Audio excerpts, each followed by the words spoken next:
first letter to the Corinthians. Blessed be the God and Father of our chapter 1 and verse 3. Fight the good fight. Timothy chapter 6. Verse.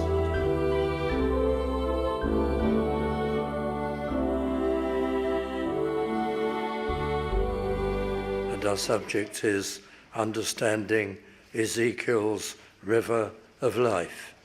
And as we have been noting in our studies, not exhaustive studies by any means, not dealing with every passage in this prophecy of Ezekiel, but with highlights, with chief pivotal chapters. In our various studies, we've noted that most of Ezekiel's visions are prophetic parables.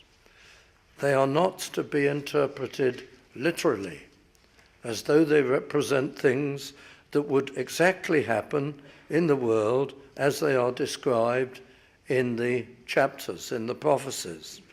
Now Ezekiel, under the inspiration of the Spirit of God, provides us with constant indicators that he is speaking in pictures, in figures, not to be taken absolutely literally, but to be searched for their spiritual fulfillment and sense. And even in recent studies, we've looked, for example, at the vision of the valley of dry bones, the dry bones that lived. And it is obviously figurative. That's so plain. And then immediately after that, there was the assault set up by Gog and Magog. And again, Ezekiel leaving many indications that he is speaking prophetic parables, because he uses extinct nations and princes, not entirely, but 50% in that vision of the attack on the unfolding church in its gospel era and gospel history, and many other indications we looked at also. And constantly there is symbolism. And here it is too, in this 47th chapter, as we shall see. We've looked at the previous chapters, the very unlikely temple in the vision, with measurements that are often contradictory, impossible to carry out by any builder.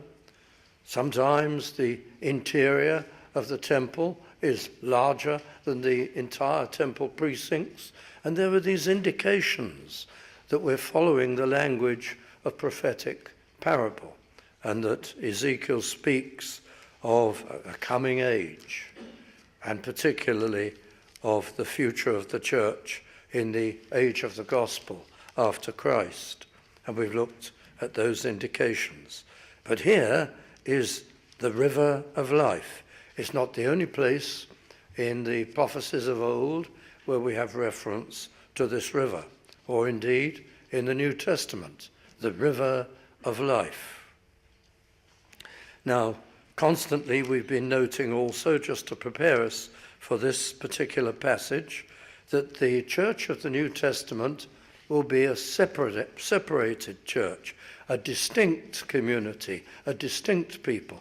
In fact, where Ezekiel does refer to past history, he reproves the priests of Israel severely from God, and denounces them and condemns them for their chief error and sin, which was to confuse sacred and profane, and to not maintain the sacred things of God's worship and the temple, and to allow those who are unclean into those sacred premises.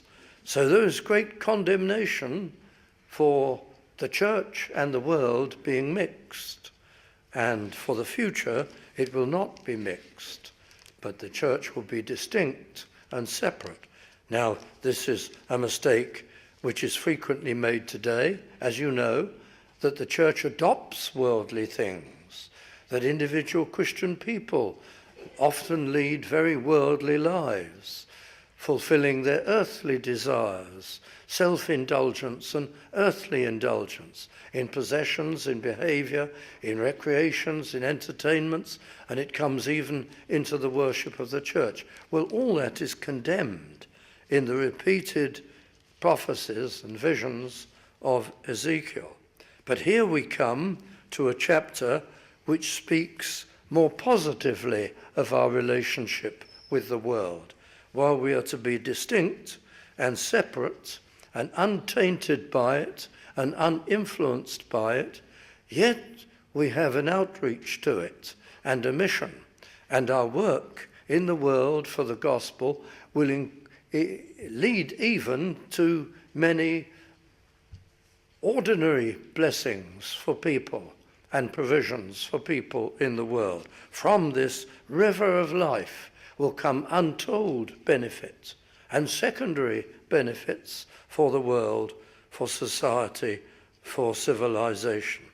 So we're going to be looking at the river of life in Ezekiel. And it's anticipated before even the first temple. In the tabernacle, there's the laver of brass. There is the water provided near to the altar for the washing of all the sacred utensils and the priests and their garments. So water has always been a feature of the temple, and it's used for ceremonial cleansing. And in Solomon's temple, there it was also a great sea, it's described as, encased by brass for all these ceremonies, probably supplied by plumbing of quite a sophisticated kind. But in this temple, the temple that's been described in the preceding chapters, the water is not coming from any visible place, and we'll speak about that. But you look at verse 1, waters issued out from under the threshold of the house. They welled up on the great entrance step of both the north and possibly the east entrances. But they welled up somehow and began to flow out from that point. They're anticipated also in other prophecies.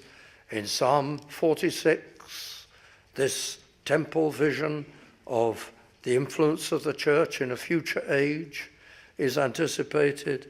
There is a river, the streams whereof shall make glad the city of God, the holy place of the tabernacles of the Most High.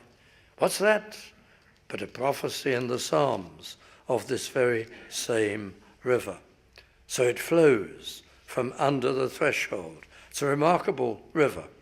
And it shall be in that day, we're told in Zechariah, in a parallel prophecy, that living waters shall go out from Jerusalem. It's not only Ezekiel. In Joel chapter 3, verse 18, there's also a reference to this mystical, figurative river. A long reference in Isaiah chapter 35, which I'll have cause to refer to a little later. And then the Lord Jesus Christ in John chapter 4 and verse 10. And what is this but this river explained for his own age and work?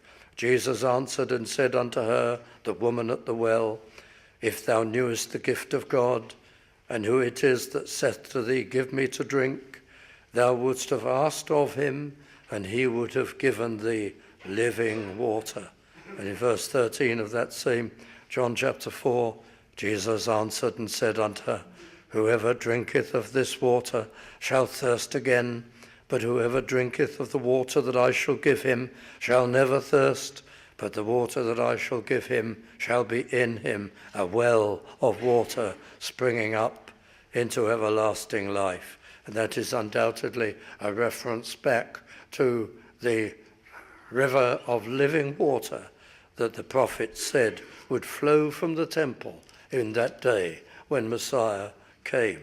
So let's look at the individual verses, and then I'll give the sense. And remember, they're about how the church relates to the world. Verse 1, we've already noted, a flowing stream comes out of the temple from under the threshold, and I'll comment on that. This is, of course, impossible, literally, because we're on a high mountain. The temple vision and the construction of this vast, vast temple, far bigger than the whole of ancient Jerusalem in its dimensions, is situated on top of where? Well, it's far too big for Temple Mount, unless in the vision it's greatly enlarged. It's not literal, you see. But what is the source of a stream of water coming there from the top of a mountain? It's not natural, it's not possible, it's not right. And these are just indications that Ezekiel leaves all the way through, that we're not talking about a natural, literal event. We're talking about a prophecy in a symbol. And then you go to verse 2, then in the vision brought he me out of the way of the gate northward, and led me about the way without. Well, that sounds complicated, but it isn't. Ezekiel is taken out of the north gate because only God is to use the east gate, as we saw in the last study. And he's taken round to that east gate, and looking eastward, behold, there ran out waters on the right side. And then in verse 3, the measuring begins. And when the man that had the line in his hand went forth eastward, he measured 1,000 cubits. Now we've seen already that in the prophecy of Ezekiel, the cubit is about 2 feet. It's not the usual 20 inches. It's been detailed, described, and general agreement, it comes to about 2 feet. And so 1,000 of them, you're talking about 3/8 of a mile. And he brought me through the waters, and here's the significant statement: the waters were to the ankles after just 3/8 of a mile. This sheet of water has become ankle deep. And verse 4, he measured another 3/8 of a mile and brought me through the waters, and the waters were to the knees. This is going to be very significant. Again, he measured 1,000 and brought me through the waters were to the loins. Then in verse 5, it became, after another 1,000 cubits, a river that I could not pass over, for the waters were risen, waters to swim in, a river that could not be passed over.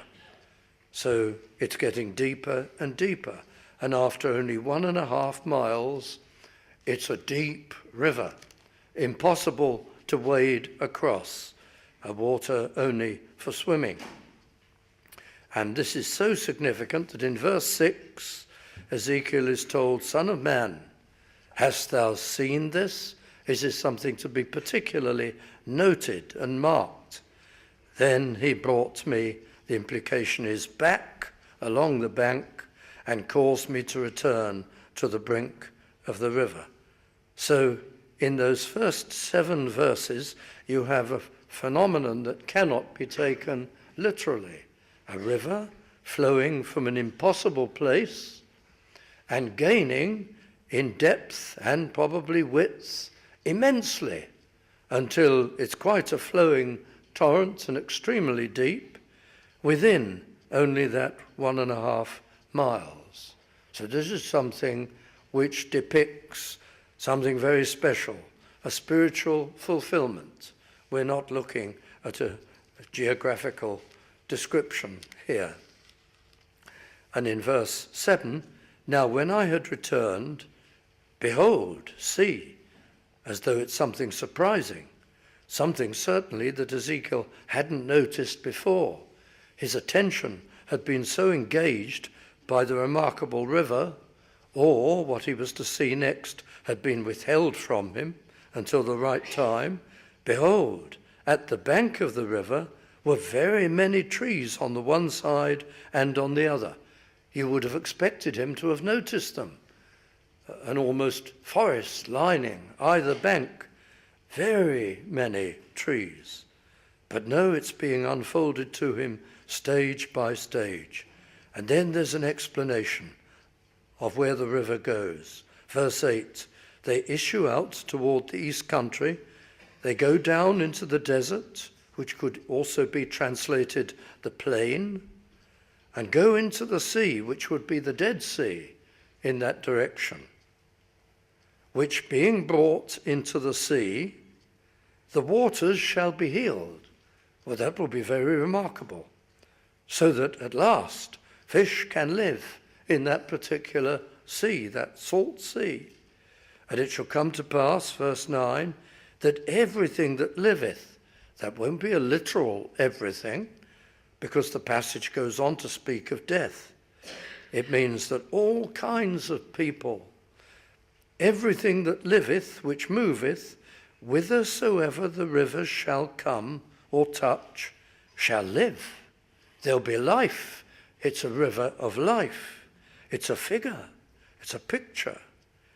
And there shall be a very great multitude of fish, because these waters shall come thither. And the explanation, for they shall be healed, and everything shall live whither the river cometh. It will spread life where previously there was death. And anticipating our explanation, you can already begin to see that here is the conversion of the Gentiles. Here's the gospel going out far beyond Israel to places that were polytheistic and far away and antagonistic, will be brought to life just as a Dead Sea will be brought to life. Everything shall live whither the river cometh. It will be a source of life.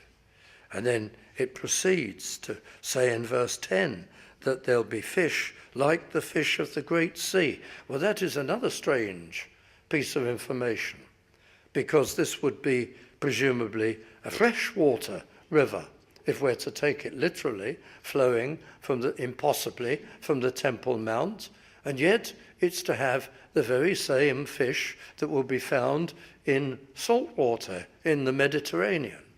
So, of course, it's a figure, it's a picture. Ezekiel isn't making mistakes.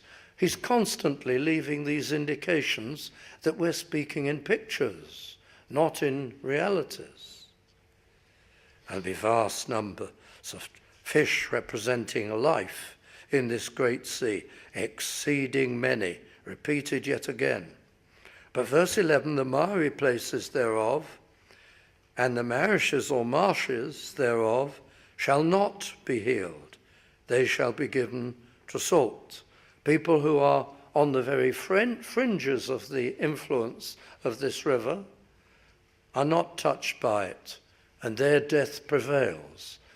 And that helps us to interpret the earlier verse that said that everything that liveth, which moveth, wherever the rivers come, shall live. Not quite everything. There'll still be death. There'll still be areas uninfluenced by the life-giving power of the river. And of course it's so, because this looks forward to the gospel age. Well, what does the river do? Well, we've already seen a lot of information, and we can begin to apply it.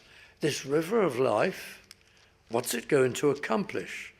We can be satisfied that the river, it's the same river that other prophets speak of, that in the day of Christ, in that day, the language of prophecy, in that day, repeated so many times, the day of Christ, the day of the Messiah, the day when the branch comes. In that day, a river shall flow from the city of God, and will water everywhere. This is the same river. It's the river of life of the gospel age. That's what the prophecy is about. Now, friends who interpret the Old Testament according to the rules of dispensationalism, who want everything to be literal, virtually empty these chapters of their meaning. Many of them are good people and good exegetes in other parts of the scripture, and good interpreters anywhere but in prophecy. But the idea that this is to be taken literally is not only impossible, but it's fruitless. There's no benefit, no message, no merit in it. I noted that the MacArthur Study Bible says rather unhelpfully, this chapter deals with the changes in the water in the coming, in his view, millennium, 1,000-year rule. Dealing only with the changes in the water? Are you only noting the measurements, the dimensions, the depth and things like that? No, it's a figure. It's teaching us of things that will take place in the age of the gospel. And here it is, the elaboration. Verse 9, it's life. Everything that liveth, which moveth, whithersoever the river shall come, whatever the river affects and touches, shall live. Vast number of fish, healing, and so on. We've seen the fishermen in verse 10, the dead fringes in verse 11, verse 12, which is a kind of elaboration, all manner of fruit trees, evergreens, strangely, fruits that never withers, fruiting every month, all because the water comes from the sanctuary and the river of life flows from the sanctuary. The fulfillment of the ancient sanctuary from Christ, from Calvary. Well, first of all, let me get down to application. In verse 1, it comes from under the threshold of the house. The river of life in the age of the gospel has a secret source, an unseen source. Where does salvation begin? It begins in secret. It begins in that impossible to see place. It begins in the eternal counsel of God before the cosmos was created. It begins in the decree of God, who looks forward to the creation of the world, to the sad and tragic fall of man, to the redemption that he will bring about, to the people who he will save. And in the eternal counsel, in the eternal decree, it is determined that the second person of the Trinity will come and make a way of salvation and suffer an atoning death. The election of God takes place in that eternal counsel. So it's a secret source. The conversions that we see, the work of God, the history of the church and of the gospel, it actually has that secret source, has another secret source, the inner agony of Calvary, the extent of suffering, the price of salvation, which you cannot see, which cannot be truly reflected in the external wounds of Christ, that inner separation of soul from the Father, the agonies of Calvary. It's reflected also in the work in our own hearts. I could turn to the Gospel of John and chapter 3 and those so famous words in verse 8. The Lord explains the new birth. The wind bloweth where it listeth, and thou hearest the sound thereof, but canst not tell whence it cometh and whither it goeth. So is everyone that is born of the Spirit. There's that inner work of the Spirit, secret and invisible to us, whereby the soul is regenerated and the eyes are opened, and you begin to understand the word of God, and your will is inclined to believe, and the irresistible work of grace takes place. Whether you're looking at the whole way of salvation or the salvation of an individual soul, it has a secret source. So the river of life flows from that invisible source under the threshold. And the second thing that we see in these verses, and I won't go specifically to them, is the extraordinarily rapid rise, extent, depth and power of this river. And so it is. After Pentecost, the ancient world was overwhelmed, almost. The advance of the gospel was so rapid throughout the then world. And to Europe, to Africa, in no time at all. There were churches springing up. You see it in the book of Acts. You see the history of the ministry of the Apostle Paul, and not only him, but vast numbers of workers saved through his ministry. People also from Jerusalem, people who'd been at the day of Pentecost, converted Jews and proselytes, and they were dispersed and they went everywhere proclaiming the gospel, and thousands upon thousands in land after land were converted. And in no time you have the mighty Roman Empire bowing to the Church of Jesus Christ. So the rapid rise of the salvation of the Gentiles and the extent and the power, the great changes which took place, people who've been lifelong polytheists, so deepened and darkened by superstition, and yet in a moment changed and released from all those fetters and brought to an understanding of the gospel and of the things of God. And so there's deep change and whole societies are influenced.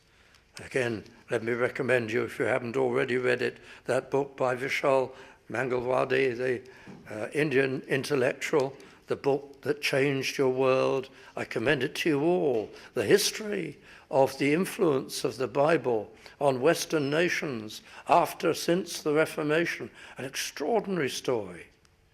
Just to focus on it for a while. Well, like a river flowing forth from Jerusalem, so the gospel goes out from Calvary and the day of Pentecost. And now let me just read you a few verses from Isaiah chapter 35. You know these verses well. The wilderness and the solitary place shall be glad for them, and the desert shall rejoice and blossom as the rose. It shall blossom abundantly and rejoice even with joy and singing.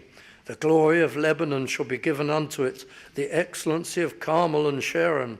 They shall see the glory of the Lord and the excellency of our God. Strengthen ye the weak hands, confirm the feeble knees. Say to them that are of a fearful heart, be strong, fear not. Behold, your God will come with vengeance, even God with a recompense. He will come and save you. Then the eyes of the blind shall be opened, and the ears of the deaf shall be unstopped. This is the same river, the same gospel age. Then shall the lame man leap as an hart, and the tongue of the dumb sing. For in the wilderness shall waters break out, and streams in the desert, and the parched ground shall become a pool, and the thirsty land springs of water. In the habitation of dragons where each lay shall be grass with reeds and rushes. Nearly 200 years before Ezekiel, Isaiah was inspired with a remarkably similar picture of the coming age. Let me talk briefly about the purifying influence of this river of life. Forgiveness, healing, transformation, not only the forgiveness of sin, but the changing of the life. Then spiritual life, communion with God, it's all there. A new worldview. Oh, that grand old illustration serves us well in so many ways. Before conversion, you're like a goldfish in a bowl. All you can see in distorted form, perhaps a little bit outside the bowl, but it's all so indistinct. That bowl circumscribes your world and your experience. But conversion, the river of life, brings you out of that bowl, and you get a new worldview. You can see this is a fallen world. You can see it's a created world. You understand the scriptures. You understand who you are and where you are in this world and where it's going. You have a whole new worldview you never had before. You could be a university professor, a Nobel Prize winner, a brilliant individual, applauded by everyone, but unconverted. When it comes to a worldview, you're still in that goldfish bowl. And you can't see spiritual realities. And that's the river of life, with healing and with transformation. And it's sustaining and upbuilding. There are many, many fishermen along the banks, and they're netting the great fish that constitute spiritual food, along with the leaves, the fruits of the trees. There's so much information, learning, pleasures of truth and reality to be gleaned from the river of life. And everything that it touches lives. So this is about our influence, dear friends, in the world. Let me give you an example of this that many people have charted and we read about. Take our present society. One thing we benefit from immensely in the West and in society generally is the concept of equality. Equality of men and women and races, of all human beings before God. How did that ever get into modern society? The notion of equality? Well, of course, it comes from the Bible, but it was lost for many centuries. Not entirely lost. There was the liberation of the serfs and so on, but it didn't amount to much as far as equality was concerned. There was still very much a tiered society, and it bound you and limited you. But where did it come from? Whoever suddenly decided all men and women are equal? What shook the stranglehold of inequality after the Dark Ages? Well, the first people to strike inequality were the old Anabaptists. And you know where they got it from? The priesthood of all believers. The New Testament doctrine of the priesthood of all believers. And the obvious implication of the priesthood of all believers was the equality of men and women. And within a matter of years, I'm not saying he got it from them, he got it from the scriptures, but the Anabaptists got it first in the modern world. Very soon afterwards, it was Luther. The priesthood of all believers. And the clergy and the priesthood fell and crashed. And with it, although there was great deference to royalty for practical reasons and so on, soon the divine right of kings would come tumbling down after it. Everything would fall, and the concept of liberty would be understood and grasped. And it came into the Western world through the Reformation, through the priesthood of all believers. Many people have charted that. I think there's little or no question of that. That's real history, equality before God. Well, dear friends, in America, in 1740, dear George Whitefield preached a great sermon to Christians. And it was published and printed, and it became notorious. Why some people called it seditious, and so on. George Whitefield, was very concerned about the treatment of slaves. He actually had slaves, but he didn't treat them like anybody else. And he preached this sermon on the equality of men. And it was taken up by many, by intellectuals, by even people who weren't particularly Christian in society. Thomas Jefferson famously took it up. And I think the date is 1776, when the first draft of the American Declaration of Independence was done. Thomas Jefferson insisted it went in. Of course, it didn't get fulfilled or carried out in America fully understood for many years. But I noted Thomas Jefferson's original words. These didn't exactly get in to the Declaration of Independence. They got in, but vital words were taken out. We hold these truths to be sacred and undeniable, that all men are created equal. What did Thomas Jefferson mean by sacred? That was taken out of the final document. Sacred, well, he meant from the Bible. He'd learned it from George Whitefield. Now it's sought after in a large part of the world as an essential principle of society and life and living. Where did it come from? Luther's Reformation, the priesthood of all believers. Why am I spending so long with this? You know, this river of life is so remarkable that it saves millions, billions, and brings them to God. And it leaves also, by the way, incidentally, staggeringly wonderful benefits, even to unbelieving society, that these days doesn't appreciate where any of it came from. But that's the reality. The river of life. We've had some amazing reformers in the history of the Christian church. Perhaps one of the very greatest was Anthony Ashley Cooper, 7th Earl of Shaftesbury. Well, you know all about him.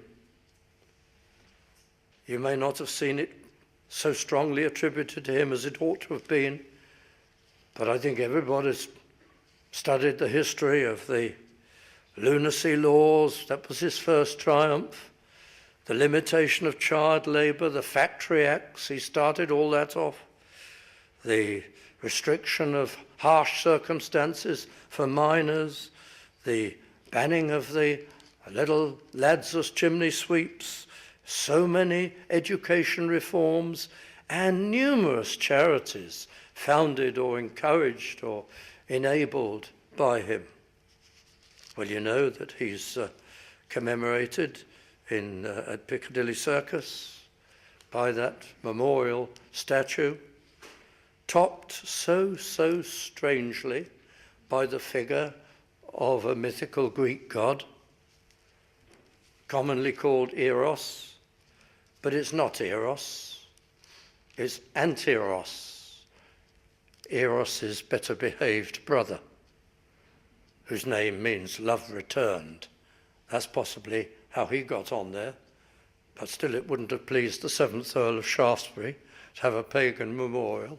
However, and people say to me, they say, well, shouldn't we be doing social reform in the churches and good works and things of this kind? Isn't that also from the great river of life? Well, the principle in the Bible is in Psalm 33, and you know it well, I'm sure. Blessed is the nation whose God is the Lord. It is a principle of the Word of God, not only there, but in many related and parallel texts, that God's people and the river of life are most able to do good to society as a whole when society receives the gospel. It's in the times of great gospel reception that there follows in its wake many privileges, even for unbelieving society. And so it was in our great Victorian age. Wasn't so great in many ways, but there were vast numbers of believers and tremendous reverence to God. And so there came in great blessings through the church and through individual dignitaries who had been saved, which affected all society. Today, I don't want to confuse you with this, but today there are some Christians and even evangelical Christians who are telling us that it is part of our work as Christians to reform the world. That is not a biblical view. That is a relatively modern view. It is not part of our work. It is not part of a work that results from the resurrection of Christ, as is falsely claimed. This comes from liberal theology, that Christian people have a parallel mission, not only to win souls, but to restore a good and a perfect earth. That is a nonsense. Good works in the world are enabled and blessed as a fruit of the reception of the gospel. And wherever nations, peoples in any large numbers have received the gospel, there have followed tremendous benefits. through individuals working through the church. Some people take another approach to this, which is equally mistaken, and they say, well, of course, unless we do good works and found wonderful institutions and so on, people will not believe the gospel. So good works come first as pre-evangelism, to soften people up, as it were, to give them a good impression of the church and of the Word of God. Well, friends, how do you answer that? You just cast your mind back to the New Testament church. What did they do? What did they do? What great social reforms did they organize? What did they set about seeking to? Nothing. They preached the gospel. And as they preached the gospel, and as they won souls, and as multitudes were converted, then there was following on behind a mighty social effect. And so it has been down the ages. Our primary work, let's say our first task is the gospel. Our second task is the gospel. Our third task is the gospel. Our fourth task is the gospel. That is the great reforming influence. And as the gospel is received, God will raise up among us those who have opportunity, like the privileged Auntie Ashley Cooper, born into the aristocracy, virtually born into being an MP and a member of the House of Lords and a member of the cabinet. Doesn't happen these days, but God so ordered it years ago. They were a great friend of C.H. Spurgeon's, by the way, and they were able to do mighty things. And that's the way round. It's all a result. It's all a fruit.